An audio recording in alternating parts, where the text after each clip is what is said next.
மகா பரிசுத்தமும் இரக்கமும் எங்கள் நீதும் அன்பு நேர்ந்த எங்கள் அன்பின் ஆண்டவரே, கடந்த நாட்கள் முழுவதும் எங்களை பறந்து காக்கிற பட்சியை போல பாதுகாத்தீர். இந்த நாளிலும் கூட்டி சேர்த்தீர். அதற்காக உமக்கு நன்றி செலுத்துகிறோம்.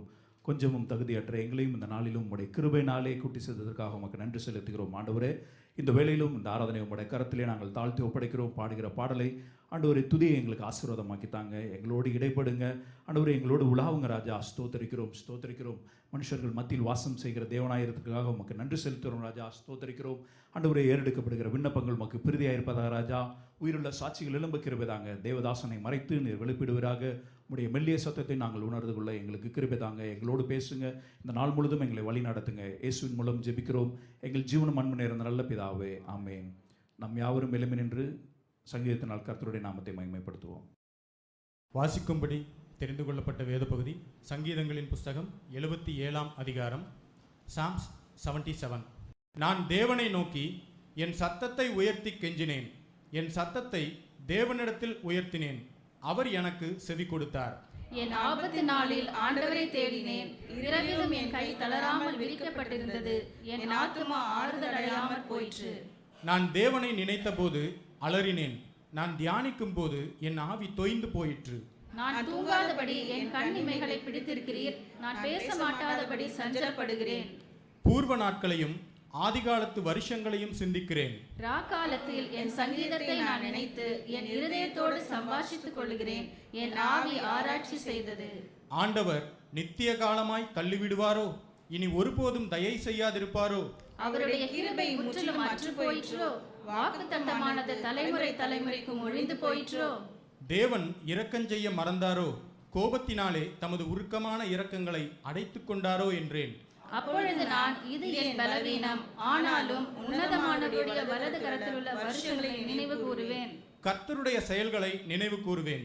உம்முடைய பூர்வ காலத்து அதிசயங்களையே நினைவு கூறுவேன். உம்முடைய கிரியைகளை எல்லாம் தியானித்து உம்முடைய செயல்களை யோசிப்பேன் என்றேன். தேவனே, உமது வழி பரிசுத்த ஸ்தலத்தில் உள்ளது. நம்முடைய தேவனைப் போல பெரிய தேவன் யார்? அதிசயங்களை செய்கிற தேவன் நீரே. ஜனங்களுக்குள்ளே உம்முடைய வல்லமையை விளங்க பண்ணினீர். யாக்கோபு, யோசேப்பு என்பவர்களின் புத்திரராகிய உம்முடைய ஜனங்களை உமது புயத்தினாலே மீட்டுக் கொண்டீர். ஜலங்கள் உம்மை கண்டது தேவனே. ஜலங்கள் உம்மை கண்டு தத்தளித்தது. ஆழங்களும் கலங்கினது. மேகங்கள் ஜலங்களை பொழிந்தது. ஆகாய மண்டலங்கள் முழக்கமிட்டது. உம்முடைய அம்புகளும் தெரிப்புண்டு பறந்தது. உம்முடைய முரளின் சத்தம் சுழற்காற்றில் முழங்கினது. மின்னல்கள் பூச்சக்கரத்தை பிரகாசிப்பித்தது. பூமி குலுங்கி அதிர்ந்தது. உமது வழி கடலிலும் உமது பாதைகள் திரண்ட தண்ணீர்களிலும் இருந்தது. உமது காலடிகள் தெரியப்படாமற் போயிற்று. மோசே ஆரோன் என்பவர்களின் கையால் உமது ஜனங்களை ஒரு ஆட்டு மந்தையைப் போல வழிநடத்தினீர். ஆமென். அல்லேலூயா. ஹல்லேலூயா. கர்த்தர் நல்லவர். புதிய ஏற்பாட்டின் பகுதியில் மகதலேனா மரியாள் அவங்களுடைய அன்பின் மிகுதியால் அவங்க இருட்டோடு எழுந்து போகிறத பார்க்குறோம். எந்த ஒரு ஆண் துணையும் இல்லாமல் இருட்டோட கல்றைக்கு போகிறத பார்க்குறோம். அந்த பயம் தெரியலை அன்பின் மிகுதியில். அதே போல் உயிரற்ற உடலை கூட இயேசுவை வைத்த இடம் கண்டீர்களான்னு கேட்குறாங்க. அதை காணலைன்னா கூட அழுகிறாங்க. அவங்க எதிர்நோக்கி போனது உயிரற்ற உடல். அதை காணலை, அது இல்லை அப்படின்னோன்னா கூட அழுகிறாங்க. அடுத்து தேடுறாங்க, இன்னும் எங்கே வச்சுருக்காங்க அப்படின்றத தேடுறதை பார்க்குறோம்.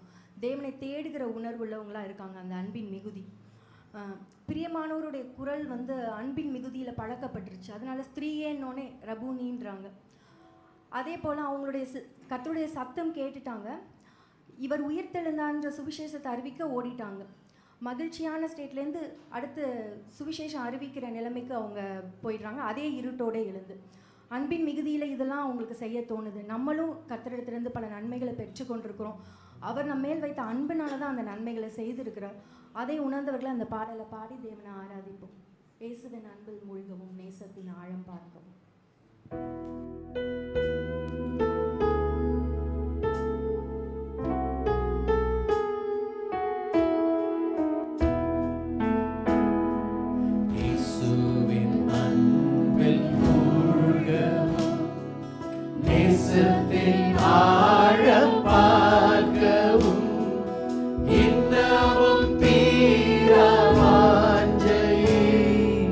என்னில் உண்டாகுகின்றதே.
இந்த காலவெளியில் கர்த்தருடைய வார்த்தையில் பார்க்க வேண்டிய ஒரு குறிப்பிட்ட ஒரு சுருக்கமான ஒரு செய்தியை பார்க்க போகிறோம். வேண்டுமென்று உன் வாய்ப்புகளை குறைக்கிற தேவன், வேண்டுமென்றே உன்னுடைய வாய்ப்புகளை குறைக்கிற தேவன். ஆமென். The God who reduces your chances on purpose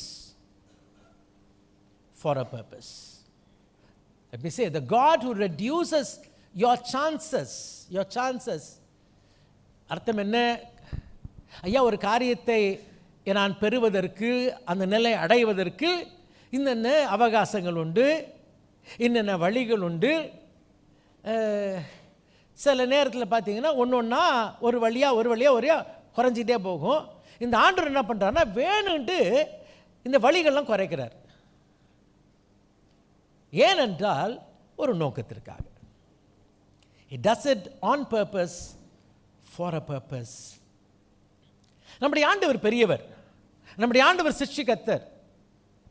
அதுமாதிரி பல நேரங்களில் நம்முடைய ஆண்டவரை நாம் விளங்கிக் கொள்ள நம்மளுக்கு கொஞ்சம் கஷ்டமாக இருக்குது. ஏங்க ஆண்டவர் நல்லவர்னு சொல்கிறீங்க, பின்ன ஏன் இப்படிலாம் எனக்கு உடைய அவகாசங்கள்லாம் சான்சஸ்லாம் ஏன் குறைக்கணும்? அவர் இன்னும் என் சான்சஸ்லாம் இன்னும் ஜாஸ்தி தான் ஆக்கணும். அந்த சான்சஸ் ஜாஸ்தியானால் தான் எனக்கு நான் பெறக்கூடிய ஒரு அவகாசம் எனக்கு கிடைக்கும், சாத்தியம் உண்டாகும். இன்றைக்கு என்னுடைய சாத்தியம் குறைந்து கொண்டு இருக்கிறது. ஏன் இந்த ஆண்டவர் இப்படி செய்கிறார்? அவர் எனக்கு அப்பா அல்லவா? அவர் எனக்கு மணவாளன் அல்லவா? அவர் எனக்கு நண்பன் அல்லவா? அவர் எனக்கு சகோதரன் அல்லவா? இயேசு இந்த உலகத்துக்கு வந்த பொழுது இப்படிப்பட்ட ஒரு உறவை தான் நமக்கு கற்றுக் கொடுத்தார். இதற்கு முன்பதாக இயேசு இந்த உலகத்துக்கு வருகிறதுக்கு முன்பதாக அருமையான தேவனை தொழுது கொண்டார்கள். இன்னும் சொல்ல வேண்டும் என்றால் யூதர்கள் உண்மையான தேவனை தான் தொழுது கொண்டார்கள். அவரை அருமையான சிருஷ்டிகர்த்தராய் அறிந்தார்கள், வல்லமுள்ள தேவனாய் அறிந்திருந்தார்கள், பரிசுத்தராய் இருந்திருந்தார்கள். இதெல்லாம் உண்மை. அருமையான இதெல்லாம் உண்மை. அதே நேரத்தில் இயேசு வந்த பிறகு சொன்ன காரியம், ஐயா நீ இந்த கடவுளை பார்த்து நீ வேண்டிக் கொள்ளணும்னா அவர் அப்பான்னு கூப்பிடுப்பான்னு சொல்லி கற்றுக் கொடுத்தார். பரமடத்திற்கெங்கள் பிதாவே என்று சொல்லி ஒரு உறவு முறையை இயேசு கற்றுக் கொடுக்கிறதை பார்க்கிறோம். After Jesus came into this world, he led us to have a relationship with this God. Before that, he is a creator, he is an almighty God, he is a powerful God, he is a holy God. Creation அதே எனக்கு விளங்கல. Almighty miracles எனக்கு விளங்கல. ஏதோ அற்புதம்ன்றீங்க, எனக்கு விளங்கி கொள்ள முடியும். So everything about God is too big for me to understand. எந்த கடவுள்னால எனக்கு விளங்கிக் கொள்ள எல்லாம் கடந்த நிலையில் இருக்கிறார். அப்பானா எனக்கு விளங்குது, நண்பனா எனக்கு விளங்குது, சகோதரனா எனக்கு விளங்குது. இப்படிப்பட்ட நிலையில ஆண்டவர் வந்தும் ஏன் என்னுடைய வாழ்க்கையில் இப்படிப்பட்ட அவகாசங்களை குறைக்க வேண்டும்? Why should you reduce my chances? It's difficult for me to digest. ஐயா, ஒரு விளங்காத கடவுள் விளங்காத காரியத்தை செய்கிறார்னா கொஞ்சமாவது விளங்குதா? ஆனால் இவரோ என்ன பண்ணுறாருன்னா, இல்லை இல்லை நான் உனக்கு ரொம்ப க்ளோஸாக வரேன், நான் உனக்கு அப்பா, சரியா, தகப்பனை மாதிரி உன்னை நடத்துகிறேன் அப்படிலாம் சொல்லிட்டு அப்பானே வழங்கலைன்னா அப்புறம் அப்பப்பா என்ன பண்ணுறது? See, this is the conflict in Christian life. In fact, this is the conflict in families these days. குடும்பத்தில் இருந்து இத்தனை வருஷம் கணவன் மனைவியாக இருந்து விளங்கலையே, ஒரு புரிதல் இல்லையே, பெற்றோர் பிள்ளைகளுக்கு புரிதல் இல்லையே, கூட ஒரு கர்ப்பத்தில் ஒரு தாயின் வயிற்றில் பிறந்த பிள்ளைகள் மத்தியில் இதுதாங்க ரொம்ப கஷ்டம். இன்றைக்கி ரோட்டில் போகிற அந்நிய விளையாங்கல அது வேற காரியம், அது பெருசாக இல்லை. அவன் கத்துவான், ஏதோ திட்டிட்டு போவான், அதை கேட்டு அந்த டைமில் கொஞ்சம் அப்செட் ஆகும், போயிடலாம். ஆனால் அவ்வளோ தெரிஞ்சு என் கூட இருந்து என் நிலைமெல்லாம் தெரியும், ஆனாலும் நீ இப்படி பேசுறிய, அது எனக்கு ஏற்றுக்கொள்ள கஷ்டமாக இருக்கு. So sometimes we have these struggles in life. இப்படிப்பட்ட ஒரு கஷ்டத்தினூடாக கடந்து போகிறோம். இந்த காலவெளியில் அருமையுள்ள செய்தி அதுதான் அருமையுள்ள, இந்த ஆண்டவர் எனக்கு உண்மையாகவே மற்றவங்கள மாதிரி இல்லை, நான் ஆண்டவரின் சமூகத்துக்கு வந்திருக்கிறேன், ஞாயிற்றுக்கிழமை ஆண்டவரை நாடி தேடி வந்திருக்கிறேன். ஆனால் இந்த ஆண்டவரை பார்த்தா என் வாழ்க்கையில் ஒரு சான்ஸாக குறைச்சிக்கிட்டு இருக்காரு. ஏன்? ஆமென், ஹல்லேலூயா. இந்த காலவெளியில் நமக்கு பிரயோஜனமாக நியாயாதிபதிகள் புத்தகத்தை கடந்து போகலாம். நியாயாதிபதிகள் புத்தகம் சொல்ல வேண்டும் என்றால் அந்த ஒரு காலத்தை நாம் அறிந்து கொள்ள வேண்டும். வேதாகமம் ஒரு சரித்திர புத்தகம். Bible is historical book. அந்த சரித்திரத்தை நீங்கள் பார்க்க வேண்டும் என்றால், எந்த சரித்திரத்தை பார்க்க வேண்டும் என்றால் அது வெவ்வேறு காலங்களாக சரித்திரத்தை நீங்கள் பிரிக்கலாம். இங்கிலீஷ் லிட்ரேச்சரில் பார்த்தீங்களா சரி, தமிழில் பார்த்தீங்களாம் சரி, அது ஒவ்வொரு காலம் என்ற சங்க காலம் என்று சொல்லுகிறார்கள். ஒவ்வொரு காலத்திலும் பார்க்க வேண்டும் என்றால் அந்த மொழி அது மாற்றப்படும். அந்த மொழியின் பயன்பாடு இன்னும் சொல்ல வேண்டும் என்றால் அந்த மொழியின் சொற்களை பயன்படுத்துகிற முறையே அந்த காலத்துக்கு ஏற்றாற் போல் மாறுதல் காணப்படும். Same thing we see in English literature. There is there's an old Chaucer's age இருக்கு, அது இனிஷியல் ஏஜ் இருக்கு, அப்புறம் எலிசபெத்தன் ஏஜ்ன்றாங்க, விக்டோரியன் ஏஜ்ன்றாங்க, மாடர்ன் ஏஜ்ன்றாங்க. In the different age you will see that different writings will be there. Paintings கூட பார்த்தீங்கன்னா வெவ்வேறு பெயிண்டிங்ஸ், அந்த ஒவ்வொரு பெயிண்டிங் இந்த பெயிண்டிங்கா இந்த காலத்தில் செய்யப்பட்டது. ஸோ எல்லாவற்றையும் பார்க்கும் பொழுது அந்தந்த காலத்தோடு நீங்கள் பொருத்தலாம். வேதாமத்தையும் பார்க்கும் பொழுது அருமையுள்ள பல காலங்களை நாம் பார்க்கிறோம். வேதத்தை விளங்கிக் கொள்வதற்கு அந்த காலத்தை அறிந்து கொண்டால் அந்த காலத்தின் புரிதல் வேதத்தை விளங்கிக் கொள்ள நமக்கு பிரயோஜனமாக இருக்கும். ஆதியாமத்தை பார்க்கும் பொழுது அது ஆரம்பத்தின் காலம், சிருஷ்டிப்பை பார்க்கிறோம். பிறகு உலகம் அழிந்து மறுபடியும் நோவா நாட்களில் மறுபடியுமாய் இன்னொரு ஆரம்பத்தை பார்க்கிறோம். 12ஆம் அதிகாரத்திலிருந்து தொடர்ந்து வாசிக்கும் போது இந்த முற்பிதாக்கள் யூத வம்சத்தினுடைய ஆரம்பத்தை குறித்து பார்க்கிறோம். பிறகு நாம் யாத்திராகமத்தில் உபாகமம் பார்க்கும் பொழுது இஸ்ரவேல் மக்கள் அடிமைத்திலிருந்து விடுவிக்கப்படுகிறார்கள், அவருடைய வனாந்திர பயணத்தை குறித்து பார்க்கிறோம். யோசுவாவின் புத்தகத்தில் வாக்குத்தத்தம் பண்ணப்பட்ட தேசத்தை அவர்கள் சுதந்திரிக்கிறார்கள். அதுக்கு பிறகு இன்னும் கொஞ்சம் தாண்டி போகலாம். நம்ம பார்த்தீங்கன்னா சாமுவேலும் ராஜாக்களும் பார்க்க வேண்டும் என்றால் அது ராஜாக்களுடைய காலம், இணைந்து இருந்த அந்த ராஜ்யத்தின் காலம், அதுக்கு பிறகு பிரிந்த ராஜ்யத்தின் காலம் என்று யுனைடெட் கிங்டம், டிவைடட் கிங்டம் பார்க்கிறோம். அதுக்கு பிறகு அவர்கள் 70 ஆண்டுகள் அடிமைத்தனத்துக்கு கடந்து போகிறார்கள். அடிமைத்தனத்தின் திரும்ப வந்து எஸ்ரா செருபாபேல் நாட்களில் ஆலயத்தை கட்டுகிறார்கள். கட்டி முடித்த பிறகு நெகேமியா அலங்கத்தை கட்டுகிறான். பழைய ஏற்பாட்டின் காலம் முடிகிறது. இவ்வாறு இந்த காலங்களை வெவ்வேறு பகுதிகளாக பிரித்து விடலாம். ஏன் பிரிக்கணும்னா அந்த வெவ்வேறு காலங்களிலே தேவன் ஈடுபட்ட விதத்தை நாம் அறிந்து கொள்ளலாம். முற்காலங்களில் தேவன் பங்கு பங்காக வகை வகையாக ஆண்டவர் திருவலம் பற்றினார். ஆமென். ஸோ அந்த வெளிப்பாடை விளங்கிக் கொள்ள வேண்டும் என்றால் காலங்களை புரிந்து கொள்வது அவசியம். ஆமென். அருமையானவர்களே, இந்த நியாயாதிபதிகள் காலத்துக்கு கடந்து வரும் பொழுது நான் பார்க்கிற காரியம் என்னவென்றால் அது ஒரு இருண்ட காலம் என்று பார்க்கலாம். ஏன் இருண்ட காலம்? ஆண்டவர் குறிப்பாக ஆதியாகமம் 12ஆம் அதிகாரத்திலிருந்து குறிப்பாக நம் யூத மக்களை குறித்து, எபிரேய மக்களை குறித்து தான் பார்க்கிறோம் வேதாகமத்தில். ஏன் காரணம் என்னவென்றால் ஆபிரகாம் இந்த ஆண்டுடைய அழைப்புக்கு இணங்கி செவி கொடுத்தான். அவனுடைய பிள்ளைகளுக்கு இந்த கர்த்தருடைய வழிகளை கற்றுக் கொடுத்தான். அந்த மக்களோடு ஆண்டவர் இணைந்து கொண்டார். ஆண்டவர் அந்த மக்களுக்கு தன்னை வெளிப்படுத்தினார். இஸ்ரவேல் மக்கள் எகிப்திலிருந்து புறப்பட்டு வரும்பொழுது அப்பொழுது ஒரு தேசமாய் புறப்பட்டு வருகிறார்கள். அப்பொழுது இருந்த முதல் தலைவன் மோசே. மோசே அவர்களுக்கு ஆசாரியனாக, மோசே அவங்களுக்கு ஒரு ராஜாவாக, தீர்க்கதரிசியாக இருக்கிற இந்த 3 ஊழியங்கள் இஸ்ரவேல் மக்களுக்கு மிக மிக முக்கியமான ஊழியங்கள். ஆசாரிய ஊழியம், தீர்க்க தரிசன ஊழியம், ராஜாவின் ஊழியம். இது 3மே தேவனுடைய அபிஷேகத்தினால நடைபெற்ற ஊழியம் என்று பார்க்கிறோம். அப்படித்தான் இருக்கணும். 3 பேரும் தேவனால் தெரிந்து கொள்ளப்பட்ட மக்கள். முதலாவது ஊழியம் தீர்க்க தரிசன ஊழியம். தீர்க்கதரிசி ஆண்டவருடைய வார்த்தைகளை பெற்று ஜனங்களுக்கு சொல்லுவான். ஆண்டவர் பார்க்கிறது போல பார்த்து தேவ வார்த்தைகள் எடுத்து சொல்லுவான். ஆசாரியன் மனிதருக்கு பிரதிநிதியாக தேவனுக்கு முன்பாக நிற்பான்.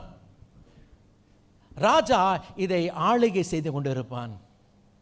இந்த மூவரும் பார்க்கும் பொழுது தேவனால் தெரிந்து கொள்ளப்பட்ட மக்கள். ஆசாரியன் அருமையான ஆரோன் அபிஷேகத்தை பெற்றதை பார்க்கிறோம். தீர்க்கதரிசி அபிஷேகம் பெறுகிறதை பார்க்கிறோம். ராஜாக்கள் அபிஷேகம் பண்ணப்படுகிறதை பார்க்கிறோம்.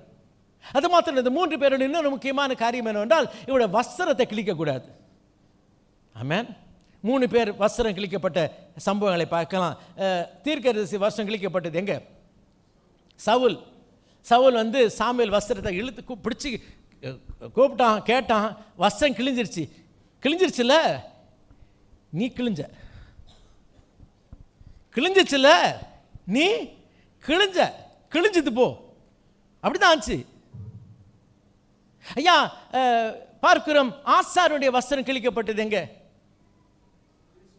இயேசு மேசியாவா, நீ தேவனுடைய குமாரனா? ஆமாம் சொன்ன உடனே என்ன பண்ண? பிரதான ஆசாரியர் எழும்பி வஸ்திரத்தை கிழிக்கக்கூடாது.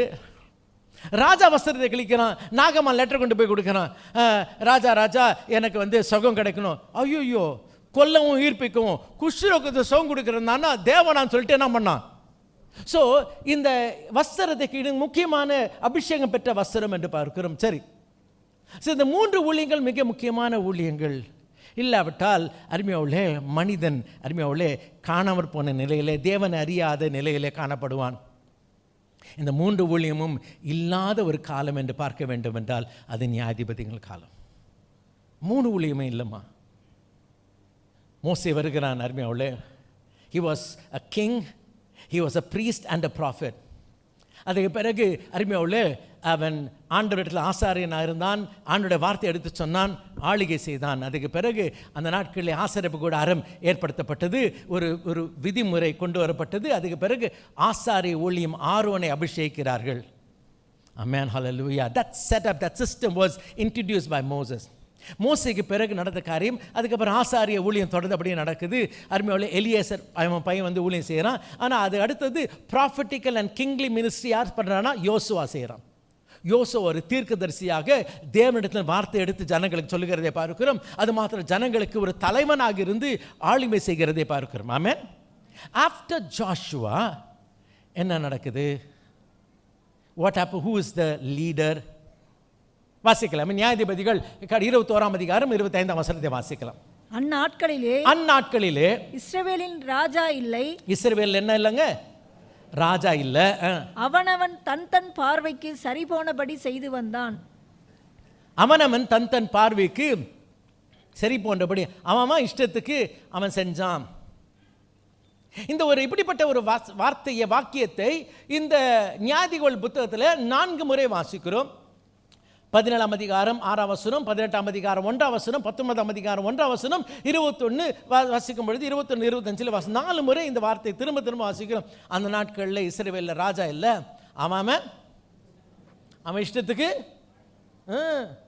இன்னைக்கு எப்படி இருக்கு? இன்னைக்கு அப்படித்தானே இருக்கு. அவங்க இஷ்டத்துக்கு இருக்கிறாங்களே.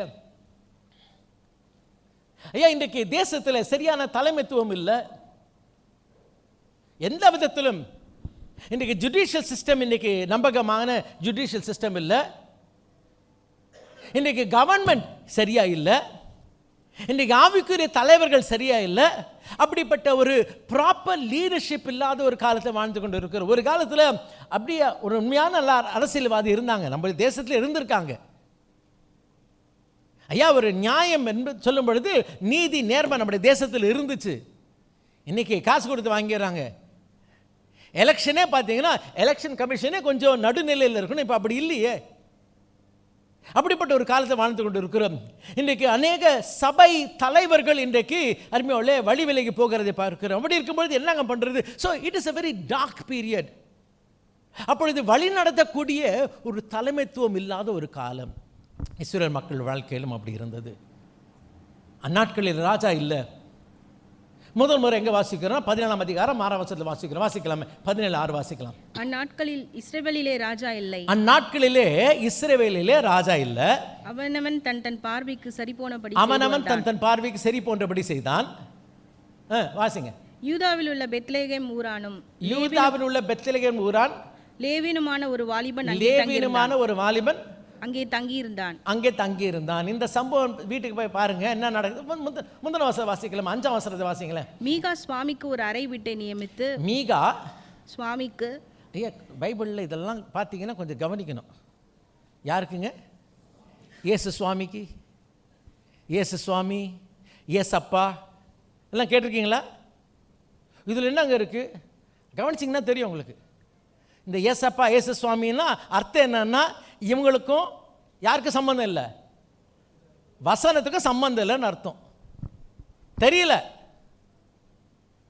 தெரியல அதோட என்ன கூப்பிட்றாங்க? ஏசு சுவாமி, ஏசப்பா. இங்கே வாசிக்கிறல்ல, சுவாமிக்கு ஒரு அறை வீட்டை நியமித்து வைத்திருந்தார். ஒரு அறை வீட்டை நியமித்து வைத்து, இது என்ன சாமி, என்ன ஆசாமியோ, அவன் ஒரு ஏபத்தையும் சொரூபத்தையும் உண்டு பண்ணி கொஞ்சம் அவங்கவுங்க ஏபோத்து உண்டு பண்ணலாமா? ஏபோத்து ஆசாரனுடைய வஸ்திரமாச்சே. ஏபோத்து எல்லாரும் போடக்கூடாது. இவரை இஷ்டம் என்ன பண்ணுறாரு? இவர் ஏபோத்து உண்டு பண்ணுறாரு. ஏபோத்துன்னா பாஸ்டர் அங்கேயே அப்படி தான். ஆமாம். அப்புறம் என்னது? ஏபோத்தையும் சொரூபமா?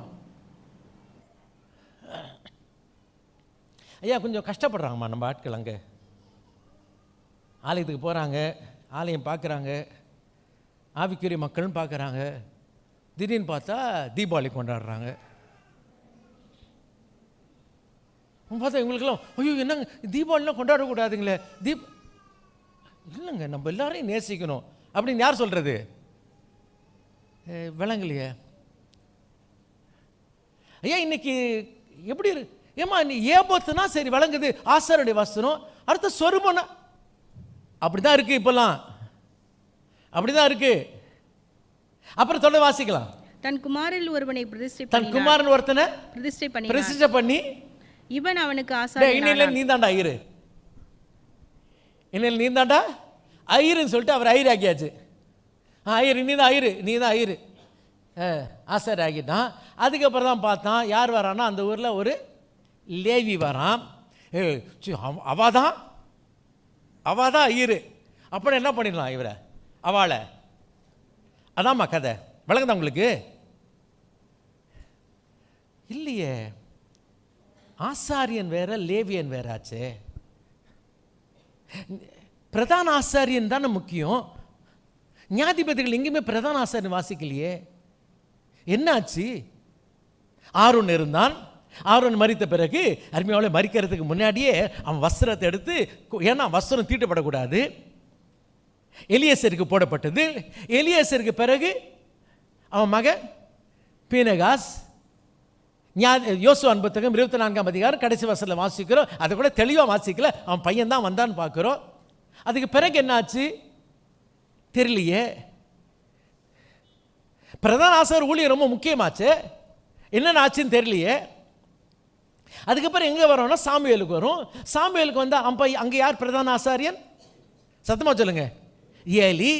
ஏலி எந்த வம்சம்? ஆரோனுக்கு 4 பிள்ளைங்க இருந்தாங்க, நாதாப் அபியூ. அவங்க அந்நிய அக்கினி கொடுத்து செத்து போயிட்டாங்க. அதுக்கு பிறகு எலியேசர் இத்தாமார் இருந்தாங்க. எலியேசர் தான் அடுத்தது லைன் லிஸ்ட். அவன் பிள்ளைகள் தான் பிரதான ஆசாரியா இருக்கணும். ஆனால் ஏலி யாருடைய வம்சத்தில் வரான்னா இத்தாமார் வம்சத்தில் வரான். அப்படின்னா ஏதோ மிஸ்டேக் ஆயிடுச்சுங்களே. விளங்குதாமா? ஆரோனுக்கு பிறகு எலியேசர் பினகாஸ் பையன் அப்படிதான் வந்திருக்கணும். நடுவில் இத்தாமாருடைய வம்சத்தில் ஆசாரியானாச்சுன்னா என்ன ஆச்சு தெரியலங்கம்மா. இது நியாயாதிபதி புத்தகத்தில் நிறைய வேதத்தில் பார்த்தா தெரியல. ஆனால் ஏதோ குழப்படி ஆயிடுச்சு. எந்த காலத்தில்?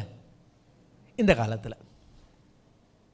So it's a period of spiritual confusion. ஒரு ஆவிக்குரிய குழப்பம் நிறைந்த ஒரு காலம். அந்த ஒரு காலம் நியாயாதிபதிகள் காலம் என்பது இந்த ஆவிக்குரிய குழப்பம். ராஜா இல்லை, ஒழுக்கம் இல்லை, தீர்க்க தரிசனம் இல்லை, ஆண்டோடைய வார்த்தை இல்லை. ஏதோ அவன் தன் பார்வைக்கு இஷ்டப்படி நானும் பைபிள் வாசிக்கிறேன், எனக்கு இதான் விளங்குது, ஆலயத்துக்கெல்லாம் போக வேண்டிய அவசியம் கிடையாது. அந்த கோவிட் வந்த பிறகு அப்படி எல்லாத்துலையும் அப்படி ஆயிடுச்சு. ஐயா, இன்றைக்கு அறிய வேண்டிய காரியம் என்ன? நீங்களும் நானும் இப்படிப்பட்ட காலத்திலே வாழ்ந்து கொண்டு இருக்கிறோம், வசித்து கொண்டு இருக்கிறோம். We are living in such a time. இன்னும் பல காரியங்களை சொல்லணும், கடந்து போகலாம் அருமையோலே. அதில் முக்கியமான 2 நபர்களை பார்க்கிறோம். 12 நியாயாதிபதிகள் இருந்தார்கள் அருமையோலே. அதில் குறிப்பாக 2 முக்கியமான நபர்கள், ஒருவன் சிம்சோன், இன்னொருவன் கிதியோன். 2 பேருக்கும் அருமையோலே அதிக முக்கியத்துவம் கொடுக்கப்படுகிறது. ஒருத்தங்க பார்த்தீங்கன்னா 99 வசனம், பார்த்தீங்கன்னா 100, 101 வசனங்கள் கொடுக்கப்படுகிறது. ஒருவனுக்கு 3 அதிகாரங்கள் அந்த சம்பவத்தை வாசிக்கிறோம், இன்னொருவனுக்கு 4 அதிகாரங்களை சம்பவத்தை வாசிக்கிறோம். 2 பேரும் பார்த்தீங்கன்னா ஒரு தேவதூதனுடைய அருமையோலே ஒரு சந்திப்பை 2 சம்பவத்தில் பெற்றார்கள்.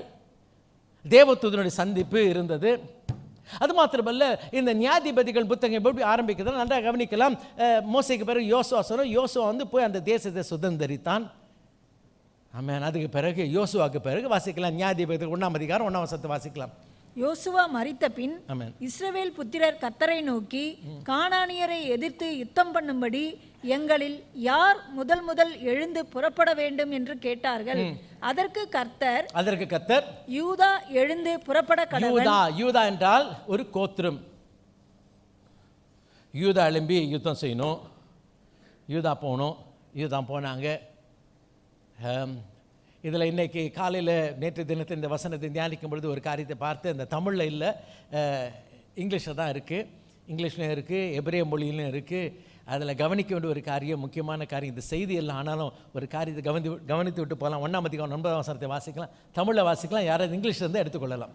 பின்பு யூதாவின் புத்திரர் மலை தேசத்திலேயும் தெற்கேயும் வசனத்தை வாசிக்கலாமா? 8, 9 வாசிக்கலாம். யூதாவின் புத்திரர் எருசலேமின் மேல் யுத்தம் பண்ணி அதை பிடித்து அதில் உள்ளவர்களை பட்டய கருக்கினால் வெட்டி. யூதாவின் மக்கள் எந்த இடத்தை பிடிச்சாங்க? எருசலேமை பிடிச்சாங்க. அதுக்கு பிறகு வாசிக்கலாம். பட்டணத்தை அக்கினிக்கு இரையாக்கி விட்டார்கள். பின்பு யூதாவின் புத்திரர் மலை தேசத்திலேயும் தெற்கேயும் பள்ளத்தாக்குகளேயும் குடியிருக்கிற கானானியரோடு யுத்தம் பண்ண புறப்பட்டு போனார்கள். தமிழ்ல எப்படி இங்கிலீஷ் வாசிக்கலாமா? 8 and 9 வாசிக்கலாம் இங்கிலீஷ்ல. Now the children of Judah fought against Jerusalem and they have taken it sword. Amen. And after, listen carefully, and afterward the children of Judah went down to fight against the Canaanites that dwelt in the mountain. விளங்கலையே. went down to the valley. அப்படிதான் இருக்கணும். ஆமாவா இல்லைங்களா? ஆனால் went down to the mountain.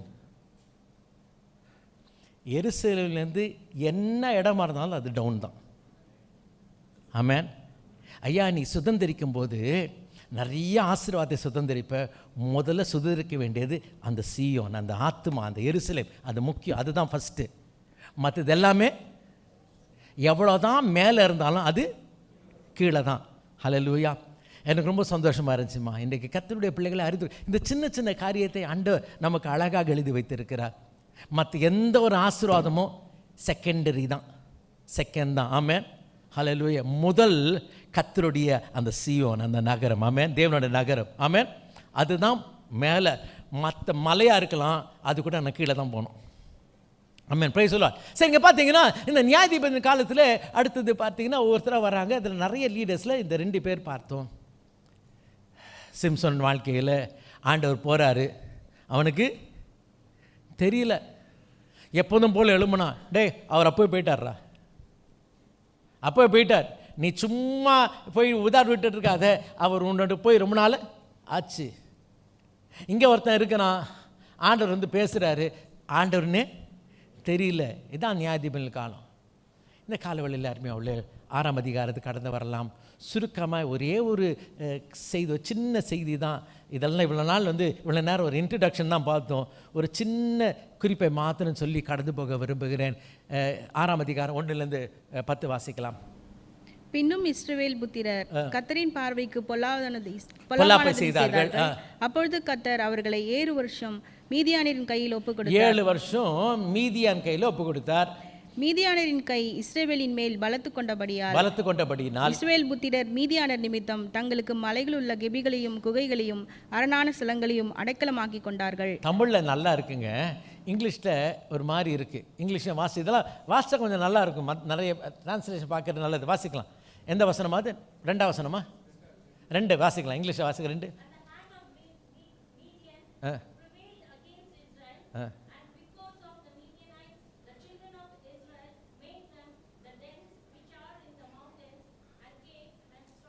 Mat என்னது?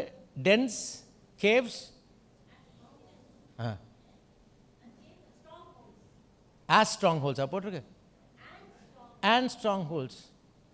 இவங்களா டென்னு, இவங்களா cave, இவங்களா strong holes செஞ்சாங்க. விளங்குதா? அங்கே அப்படி தான் போட்டிருக்கு. அதாவது குகைகள், அந்த கெபிகள்லாம் இவங்க என்ன பண்ணாங்களாம்? செஞ்சாங்களாம். இவங்க செய்யல. அர்த்தம் என்னன்னா, அதை இவங்க வீடாக ஆக்கிக்கிட்டாங்க. சரியா? அதுதான் வீடு. இன்றைக்கி என்ன பண்ணுறது? இப்போல்லாம் வீடெல்லாம் கிடையாது. இப்போல்லாம் கேப்சூல்ன்றாங்க, தெரியுங்களா? இது ஜப்பான்லலாம் கேப்சூல்னு வந்துருச்சு. கேப்சூல்னால் தெரியுதுங்களா? அப்படி தான்.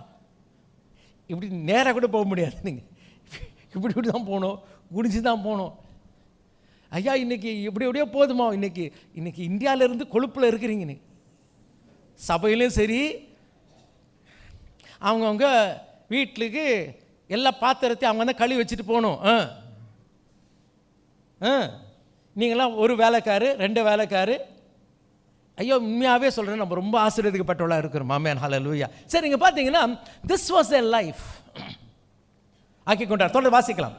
இஸ்ரவேலர் விதை விதைத்திருக்கும் போது மீதியானரும் அமலேக்கரும் கிழக்கத்தி புத்திரரும் அவர்களுக்கு விரோதமாக எழும்பி வந்து அவர்களுக்கு எதிரே பாளையம் இறங்கி காசாவின் எல்லை மட்டும் நிலத்தின் விளைச்சலை கெடுத்து இஸ்ரவேலிலே ஆகாரத்தை ஆகிலும் ஆடு மாடுகள் கழுதைகளை ஆகிலும் வைக்காதே போவார்கள். அவர்கள் தங்கள் மிருக ஜீவன்களோடும் தங்கள் கூடாரங்களோடும் வெட்டுக்கிளிகளைப் போல் திரளாய் வருவார்கள். அவர்களும் அவர்கள் ஒட்டகங்களும் எண்ணி முடியாததாய் இருக்கும். இந்த பிரகாரமாக தேசத்தை கெடுத்துவிட அதிலே வருவார்கள். இப்படி மீதியான இஸ்ரவேலர் மிகவும் சிறுமைப்பட்டார்கள். அப்பொழுது இஸ்ரவேல் புத்திரர் கர்த்தரை நோக்கி முறையிட்டார்கள். அடிக்கடி நடக்குமே நியாயாதிபதிகள் காலத்துல. இவங்க சிறுமைப்படுவாங்க, அப்பொழுது கர்த்தரை நோக்கி கூப்பிடுவாங்க. ஆண்டவர் யார் அனுப்புவார்? ஒரு இரட்சகனை அனுப்புவார். அப்படித்தானே? அப்படிதான் இல்ல. தொடர்ந்து வாசிக்கலாம். இஸ்ரவேல் புத்திரர் மீதியானர் நிமித்தம் கர்த்தரை நோக்கி முறையிட்ட பொழுது கர்த்தர் ஒரு தீர்க்கதரிசியை அவர்களிடத்திற்கு அனுப்பினார். இரட்சகனை அனுப்பல. யார் அனுப்பினார்? நீங்க தான் சொன்னீங்களே சரியான தீர்க்கதரிசி இல்லைன்னு சொல்லிட்டு. இங்க தீர்க்கதரிசி வாசிக்கிறோமே, சரி வாசிக்கலாமே, என்னதான் சொன்னாலும் வாசிப்போமே. அவன் அவர்களை நோக்கி இஸ்ரவேலின் தேவனாகிய கர்த்தர் உரைக்கிறது என்னவென்றால். ஸ்டார்டிங் சூப்பருங்க. யார் சொல்றது? இஸ்ரவேலின் தேவனாகிய கர்த்தர் சொல்லுகிறது என்ன? Thus says the Lord God of Israel. Super prophecy. Very good, very good. சொல்லுகிறது என்னவென்றால், நான் உங்களை எகிப்திலிருந்து வரவும் அடிமைத்தன வீட்டிலிருந்து புறப்படவும் செய்து எகிப்தியர் கையினின்றும் உங்களை ஒடுக்கின யாவருடைய கையினின்றும் உங்களை ரட்சித்து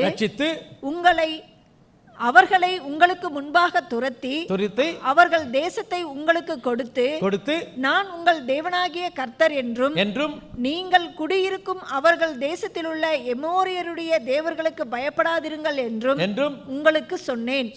நீங்களோ என் சொல்லை கேளாதே போனீர்கள் என்றார். சொல்லை கேளாமல் போனீர்கள் என்றான் என்று சொன்னான். அப்புறம் செய்தி மேட்டர் என்ன? அவ்வளவுதான் மேட்ரு. இதுதான் தீர்க்க தரிசனமா? ஒன்னு எனக்கு வழங்கலையே. கர்த்தர் சொல்றார். ஆமா சரிங்க, இப்ப நான் கஷ்டப்படுறதுக்கு ஒரு பதில் சொல்லுங்களேன். ஒண்ணும் கிடையாது. Please understand. There is no solution here. ஏன் இன்றைக்கு பல நேரங்களில் ஆண்டுடைய சமூகத்துக்கு போகும்போது I need a reply, I need a solution. இல்லையே, அந்த நாட்களில் இல்லைம்மா. ஆசாரிய ஊழியம் இல்லை, தீர்க்கச ஊழியம் இல்லை, ராஜாக்கள் ஊழியம் இல்லை. இப்படிப்பட்ட ஒரு நிர்பந்தமான நிலை காணப்படுகிறது. அடுத்த வசனத்தை வாசிக்கிறோம். இவர் குவைட்டாக வந்து என்ன பண்ணுறாருன்னா, ஒரு மரத்துக்கீழே வந்து அப்படி உட்கார்றாரு. நம்மளுக்கெல்லாம் கதை தெரியும், வாசிக்கிறதோட வாசிக்கலாம். அதற்கு பின்பு கர்த்தருடைய தூதனானவர் வந்து அபியேசரியனான யோசுவாவின் ஊராகிய யோவாசின் ஊராகிய ஓப்ராவில் இருக்கும் ஒரு கர்வாலி மரத்தின் கீழ் உட்கார்ந்தார். அப்பொழுது அவனுடைய குமாரன் கிதியோன் கோதுமையை மீதியானரின் கைக்கு தப்புவிப்பதற்காக ஆலைக்கு சமீபமாய் அதை போரடித்தான். கர்த்தருடைய தூதனானவர் அவனுக்கு தரிசனமாகி பராக்கிரம. இங்கே துக்ககரமான காரியம் என்னவென்றால், இந்த நியாயாதிபதியின் காலத்தில் இவர்கள் ஒரு தோல்வியுற்ற ஒரு வாழ்க்கை வாழ்ந்து கொண்டிருக்கிறார்கள். இருக்கிற இடம் என்ன இடம்? கானான். இன்னொரு சொல்லணும்னா வாக்குத்தத்தம் பண்ணப்பட்ட ஒரு தேசம். ஆமென். ஆனால் இவர்களுக்கும் தேவ வாக்குக்கும் சம்பந்தம். That's a sad thing today. People are living in the promised land. They have no idea of the promise of God. They are living in the promised land, but no idea of the promise of God. குறிப்பாக மேற்கத்திய தேசங்கள் பார்க்க வேண்டும் என்றால், they are called so-called Christian nations. கிறிஸ்தவ நாடுகள் என்ற பெயர் பெற்ற அந்த நாடுகள் இன்றைக்கு ஒருத்தர் கூட பைபிள் தெரியாது, வார்த்தை தெரியாது. ஆனால் பெயர் என்ன பெயர்? கிறிஸ்தவ நாடுகள். கிறிஸ்தவ நாடுகள். ஐயா, இன்றைக்கும் கிறிஸ்தவர்கள் உண்டு, சபையில் இருக்கிற மக்கள் உண்டு. இன்றைக்கு வாக்குத்தத்தம் பண்ணப்பட்ட மக்களாக காணப்படுகிறோம். இன்னும் சொல்ல வேண்டும் என்றால், அந்த ஆசீர்வாதத்தை சுதந்திரிக்கிறோம். ஒவ்வொரு நாளும் ஆண்டவர் எனக்கு அவர் அன்றாட அப்பத்தை தருகிறார். ஆமென். இது ப்ராமிஸ் லேண்ட். ஆமென். ஹல்லேலூயா. ஒவ்வொரு நாளும் கர்த்தர் புதிய கிருபை தருகிறார். இது ப்ராமிஸ் லேண்ட். இந்த நாள் கர்த்தர் உண்டு பண்ணின நாள், இதில் மகிழ்ந்து களி கூறுகிற ப்ராமிஸ் லேண்ட். இதெல்லாம் அனுபவிக்கிறேன், ஆனால் வசனம் எனக்கு தெரியாது. அருமையாவிலே, ஒரு ஆசீர்வதிக்கப்பட்ட வாழ்க்கை வாழ்ந்து கொண்டிருந்து வசனத்தை அறியாத நிலை அன்றைக்கும் இருந்தது, இன்றைக்கும் காணப்படுகிறது. ஆமாம், இன்றைக்கும் காணப்படுகிறது. ஆண்டவரை பார்த்து கேட்குறான், ஆண்டவனே இதெல்லாம் ஏன் நடக்க? தொடர்ந்து வாசிக்கலாம். கர்த்தருடைய தூதனானவர் அவனுக்கு தரிசனமாகி பராக்கிரமசாலியே, கர்த்தர் உன்னோடு இருக்கிறார் என்றார். அப்பொழுது கிதியோன் அவரை நோக்கி, என் ஆண்டவனே, கர்த்தர் எங்களோடு இருந்தால் இவைகளெல்லாம் எங்களுக்கு நேரிடுவானேன். கர்த்தர் எங்களை எகிப்திலிருந்து கொண்டு வரவில்லையா என்று எங்கள் பிதாக்கள் எங்களுக்கு விவரித்து சொன்ன அவருடைய அற்புதங்கள் எல்லாம் எங்கே? இப்பொழுது கர்த்தர் எங்களை கைவிட்டு மீதியானரின் கையில் எங்க ஒப்பு கொடுத்தாரே என்றான். அப்பொழுது கர்த்தர் அவனை நோக்கி பார்த்து, உனக்கு இருக்கிற இந்த பலத்தோட. கர்த்தர் அவனை நோக்கி பார்த்து, நல்ல கவனிங்கம்மா, இன்னைக்கு இதுதான் செய்தி. உனக்கு இருக்கிற, வாசிங்கம்மா, உனக்கு இருக்கிற இந்த பலத்தோட போ. சும்மா பலத்தோட சொல்லாதீங்கம்மா, உனக்கு இருக்கிற இந்த பலத்தோட போ. அப்படித்தானே சொன்னாரு.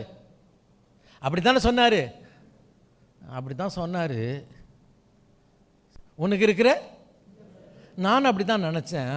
ஆனால் இவர் என்ன பண்ணுறாருன்னா, அதையும் குறைக்கிறாருமா. இன்னைக்கு அதான் எனக்கு வழங்க மாட்டேங்குது. He is reducing my chances. நானே பார்த்தீங்கன்னா, அடுத்த வசனத்தை வாசிக்கலாம். அப்பொழுது கர்த்தர் அவனை நோக்கி, உனக்கு இருக்கிற இந்த பலத்தோட போ, நீ இஸ்ரவேலை மீதியானரின் கைக்கு நீங்களாக்கி ரட்சிப்பாய், உன்னை அனுப்புகிறவர் நான் அல்லவா என்றார். அதற்கு அவன், என் ஆண்டவரே, நான் இஸ்ரவேலை எதினாலே ரட்சிப்பேன்? இதோ மனாசேயில் என் குடும்பம் மிகவும் எளியது, என் தகப்பன் வீட்டில் நான் எல்லாரிலும் சிறியவன். ஐயா, நான் எளியவன், நான் சிறியவன். ஆனா ஆண்டவர் சொல்றார், உனக்கு இருக்கிற இந்த பலத்தோட போ. ஏற்கனவே எனக்கு எவ்வளவு இருக்கு?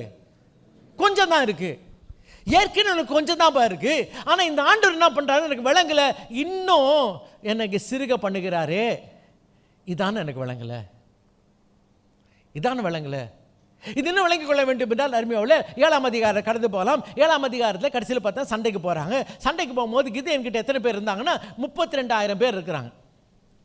32,000 பேர் இருக்கிறாங்க. ஆண்டவர் பார்க்குறாரு, உனக்கு இருக்கிற இந்த பலத்தோட சத்துரு எப்படி பார்த்தா 12ஆம் வசனம் வாசிக்கிறோம், கடற்கரை மணலை போல இருக்கிறாங்க, ஒட்டகம் அவ்வளோ இருக்கு, வெட்டுக்கிளிகளை போல இருக்கிறாங்க, அவ்வளோ பெரிய இராணுவம். சரி, எனக்கு இருக்கிற பலன் என்ன, 32,000 தான் இருக்கு, இதோட சண்டை போடலாம்னா அவர் பார்த்து சொல்றாரு, என்ன சொல்றாரு, ஜாஸ்தின்றாரு. என்னங்க ஜாஸ்தி சொன்னாரோ இல்லையோ, யார் போறீங்களோ போங்கடான்னா, சும்மா ஒரு பேச்சுக்கு சொன்னா போயிடுவாங்களா? ஐயோ, தப்பி தவறி நான் தான் சொல்ல மாட்டேன். 22,000 பேர் போயிட்டாங்க. சரி 10,000, சரி சோத்திரம் 10,000 பேர் இருக்கலாங்கன்னா அவங்களையும் குறைக்கிறாரு ஆண்டவர். Lord, my chances are reducing. எப்படியாவது நான் ஜெயத்தை பார்க்க வேண்டும் என்று வாஞ்சிக்கிறேன், நான் ஜெயிக்கணும்னு பார்க்கிறேன். ஏற்கனவே எனக்கு நானே பயந்துட்டு இருக்கேன், ஏற்கனவே நான் பலவீனத்தோடு இருக்கிறேன். நீங்க தான் சொன்னீங்க இருக்கிற இந்த பலத்தோட போ, நீங்க தான் சொன்னீங்க. என்கிட்ட இப்ப 32,000 பேர் இருக்கிறாங்க, இப்ப பார்த்து சொல்றீங்க இது உனக்கு ஜாஸ்தி.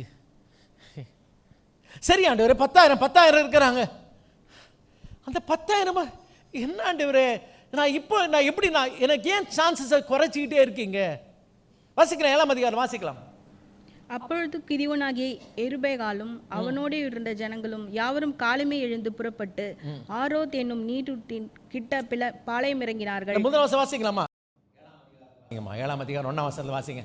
அப்பொழுது கிதியோனாகிய எருபேகாலும் அவனோடு இருந்த ஜனங்கள் யாவரும் காலமே எழுந்து புறப்பட்டு ஆரோத் என்னும் நீரூற்றின் கிட்ட பாளையம் இறங்கினார்கள்.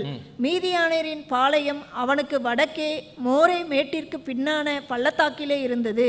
அப்பொழுது கர்த்தர் கிதியோனை நோக்கி, நான் மீதியானையரை உன்னோடு இருக்கிற ஜனத்தின் கையில் ஒப்புக் கொடுக்கிறதற்கு அவர்கள் மிகுதியாய் இருக்கிறார்கள். அவங்க மீதியான எப்படி எங்க இருக்கிறாங்க? இதோ அங்கே இருக்கிறாங்க.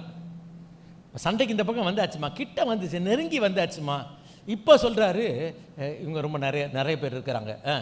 என் கை என்னை ரட்சித்தது என்று இஸ்ரவேல் எனக்கு விரோதமாய் வீம்பு பேசுகிறதற்கு இடமாகும். ஆகையால் பயமும் திகிலும் உள்ளவன் எவனோ அவன் திரும்பி கீலேயாத் மலைகளிலிருந்து விரைவாய் ஓடிப்போக கடவன் என்று நீ ஜனங்களின் செவிகள் கேட்க பிரசித்தப்படுத்து என்றார். அப்பொழுது ஜனத்தில் 22,000 பேர் திரும்பி போய்விட்டார்கள். 10,000 பேர் 22,000 பேர் போறதுக்கு எவ்வளவு நேரம் ஆகும்? போயிட்டாங்க பாருங்களேன். சொன்னதான் புரியும், அடுத்தது பார்த்தா காணும், எல்லாம் போயாச்சுமா. தொடர்ந்து வாசிக்கலாம். 16,000 பேர் மீதியாய் இருந்தார்கள். அவர் கர்த்தர் கிதியோனை நோக்கி, ஜனங்கள் இன்னும் அதிகம், அவர்களை தண்ணீரண்டைக்கு இறங்கி போக பண்ணு, அங்கே அவர்களை பரீட்சை அப்படி கூடி அதெல்லாம் அங்கெல்லாம் வியாக்கியானதான் போக இப்போ வேண்டாம்.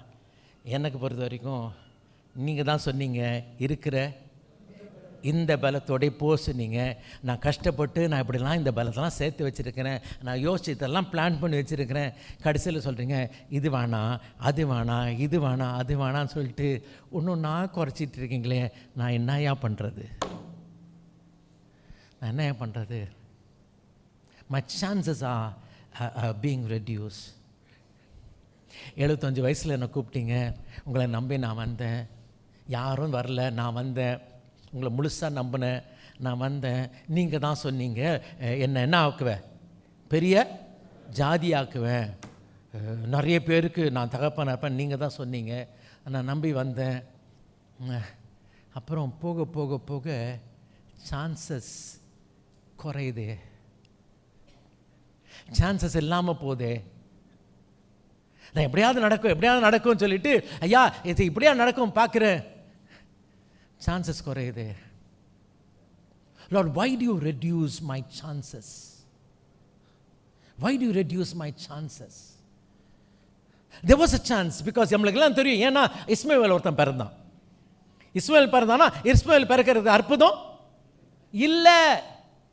அப்ப சான்ஸ் இருக்கு. அந்த சான்ஸ் இருக்கும் போதே இவர் வாக்குத்தத்தம் பண்ணப்பட்ட பிள்ளையை கொடுத்துருக்கலாமே, சான்ஸ் இருந்துச்சு, நான் ஆசைப்பட்டேனே, நான் கேட்டேனே. But God is waiting to reduce chances in my life on purpose. On purpose. வேண்டுமென்றே அவர் என்னுடைய அவகாசங்களை குறைத்து கொண்டு இருக்கிறாரே. கிதியோனே, I want to reduce. Amen. Hallelujah, hallelujah, hallelujah, hallelujah. அவன் போகிறான், காலில் விழுறாம்மா, காலில் விழுது. ஐயா வாங்கய்யா, வாங்க, தயவுசெய்து வாங்க, என் பொண்ணு ரொம்ப சிக்காக இருக்கிறா, தயவுசெய்து வாங்க, தயவுசெய்து வாங்க. இவரும் வராரு, இவர் பாட்டுக்கு இப்படி ராஜா நட போட்டுட்டு வராரு. இதுக்கு நடுவில் ஒருத்தி வந்தா, அவளுக்கு சுகம் கிடைக்குது. இதுக்கு பிறகு இனிமே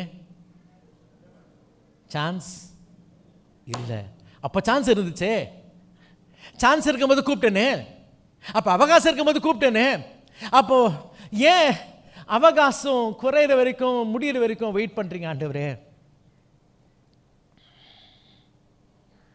ஆள் அனுப்புகிறாங்க. ஆள் அனுப்பி சொல்கிறாங்க, உங்கள் ஃப்ரெண்டு சிக்காக இருக்கிறாங்க. ஏன் சகோதரன் இல்லை, யார்? உங்கள் ஃப்ரெண்டு, உங்கள் ஃப்ரெண்டு, உங்கள் ஃப்ரெண்டு தான் சிக்காக இருக்கிறது. ஆமென்.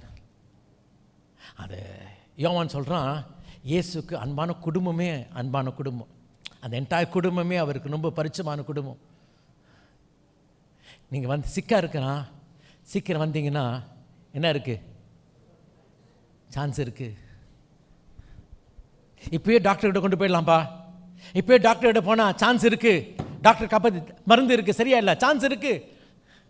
ஆனால் ஏன், why does he take me to a place where the chances are reduced? This morning, please understand, God does it on purpose, for a purpose. He's not making a mistake. அவர் தவறு செய்கிற தேவன் அல்ல, அவர் உன்னை மறந்து விடுகிற தேவன் அல்ல. இதை ஏன் செய்கிறார் என்றால், அவருடைய நாம மகிமைக்கென்று கர்த்தர் இந்த காரியத்தை இவ்வண்ணமா இந்த விதத்தில் செய்கிறார். கர்த்தருடைய பிள்ளை, இன்னைக்கு அறிந்து கொள்ளலாம், நீங்களும் நானும் இப்படிப்பட்ட காலத்தில் வாழ்ந்து கொண்டு இருக்கிறோம். நியாயாதிபதிகள் காலம், ஒரு இருண்ட காலம், ஒரு குழப்பம் நிறைந்த ஒரு காலம். இதன் மத்தியில் ஏற்கனவே மோசமான காலம், மோசமான சூழ்நிலை. இதில் எனக்கும் இருக்கிற காரியமும் குறைஞ்சி போயிட்டு இருக்கே. கர்த்தருடைய பிள்ளையே, அவர் உன்னை மறக்கிற தேவன் அல்ல. ஹல்லேலூயா. கிதியோனின் தேவன், எவினுடைய தேவன், லாசருவின் தேவன், ஆபிரகாமின் தேவன் உன்னுடைய தேவனாக இருக்கிறார். ஹல்லேலூயா. Your chances might be reduced, but please understand, God is watching over you. அவர் உன்னை விசாரிக்கிறவராயினாலே கவலைப்படாதம்மா. ஹல்லேலூயா. இந்த காலவெளியில் அருமையாக, it's a simple message which God gave me. Though the chances are being reduced, He does it on purpose. At the same time, He will do it at the right time. கண்ணு முடிச்சு ஜெபிக்கலாமா? கண்ணு முடிச்சு ஜெபிக்கலாம். அதுக்கெல்லாம் பவுல் சொல்கிறான், நான் பலவீனனாக இருக்கும் பொழுது நான் பலவானாக இருக்கிறேன். But my chances are low. I know that He is able. He is able. Hallelujah. அவர் வல்லவர், அவர் நல்லவர், அவர் வாக்கு மாறாதவர். Amen. மார்த்தாள் கேட்குறா, சொல்கிறா, ஐயோ நீங்கள் வந்திருந்தீங்கன்னா என் சகோதரன் மரித்திருக்க மாட்டானே. அப்போ சான்ஸ் இருந்துச்சே, சான்ஸ் இருந்துச்சே, நான் கூப்பிட்டேனே, சான்ஸ் இருந்துச்சே. மார்த்தாளே, கவலைப்படாதம்மா, எனக்கு இன்னும் சான்ஸ் இருக்கு. ஆமென். எனக்கு இன்னும் சான்ஸ் இருக்குமா. ஒருவேளை இந்த காலவெளியில் அருமையாவுள்ளே மார்த்தாளை போல, மரியாளை போல, ஆபிரகாமை போல, கிதியோனை போல, அருமையாவுள்ளே எவரு போல, ஆண்டவரே என் சான்ஸ்லாம் குறைஞ்சிக்கிட்டு இருக்கு, காலம் கடந்து போகுது ஆண்டவரே, என்னுடைய ஆப்ஷன்ஸ்லாம் குறைஞ்சிட்டு வருது. ஒருவேளை இருந்தால் இன்றைக்கி ஆண்டவர் உன்னை விசாரிக்கிறவராக இருக்கிறார்.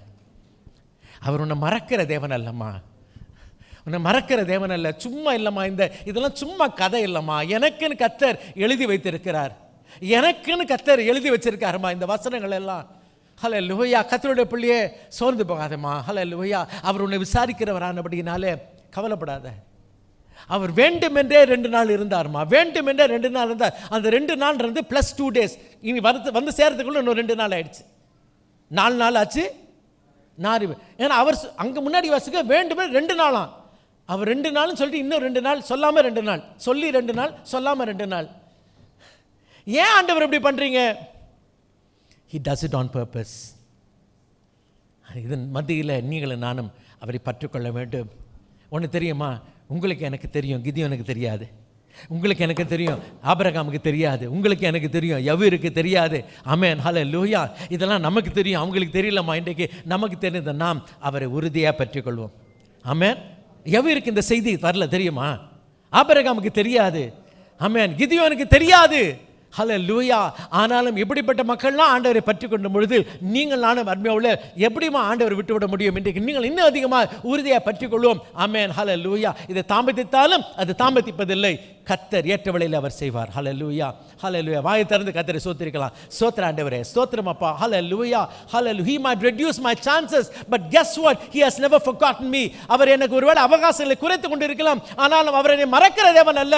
ஆமென். ஹல்லேலூயா. ஸ்தோத்திர ஆண்டவரே. இப்படிப்பட்ட ஒரு நல்ல தேவனாய் இருக்கிறபடினால் ஸ்தோத்திரம். இப்படிப்பட்ட வாக்குத்தத்தங்களை எங்களுக்கென்று வரைந்து வைத்திருக்கிறபடினால், செதுக்கி வைத்திருக்கிறபடினால் ஸ்தோத்திரையா. நாங்கள் ஆண்டவரே இப்படிப்பட்ட ஒரு இருண்ட காலத்தில் வாழ்ந்து கொண்டு இருக்கிறோம்.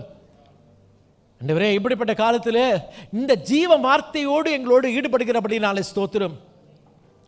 கலவலையில் யார் யாரெல்லாம் கவலையோடு கேள்வியோடு வந்திருக்கிறார்களோ இந்த வேத வசனம் அவர்களுக்கு பதிலாய் மாறட்டும். தொடர்ந்து ஆண்டவரே, பலத்தினாலும் அல்ல, பராக்கிரமத்தினாலும் அல்ல, என்னுடைய ஆவியினாலே ஆகும் ஆகும் ஆகும் என்று சொன்ன தேவன் உம்முடைய ஆவியினாலே இந்த ஒரு காரியத்தை கர்த்தர் நடப்பிப்பீராக. பெரியவர் பெரிய காரியங்களை செய்யும். இதில் உம்முடைய நாமத்துக்கு மாத்திரம் நீர் மகிமை எடுத்துக்கொள்ள ஆண்டவரே. நீர் ஒருவரே மகிமைப்படுவீராக. துதி கன மகிமை உமக்கே செலுத்துகிறோம் இயேசு நாமத்தில் பிதாவே. ஆமென். ஆமென். நம்முடைய கர்த்தராகிய இயேசு கிறிஸ்துவின் கிருபையும் பிதாவாகிய தேவனுடைய அன்பும் பரிசுத்தாவின் அந்யோன்ய ஐக்கியமும் நம் அனைவரோடும் என்றும் என்றும் இயேசுவரம் மட்டும் இருப்பதாக. ஆமென். என் ஆத்மாவே கர்த்தரை சோத்திரி, என் முழுவதுமே பரிசுத்த நாமத்தை சோத்திரி. என் ஆத்மாவே கர்த்தரை சோத்திரி, கர்த்தர் செய்த சகல உபகாரம் மறவாதே. ஆமென். ஹல்லேலூயா. கர்த்தருடைய நாமத்துக்கு சோத்திரம்.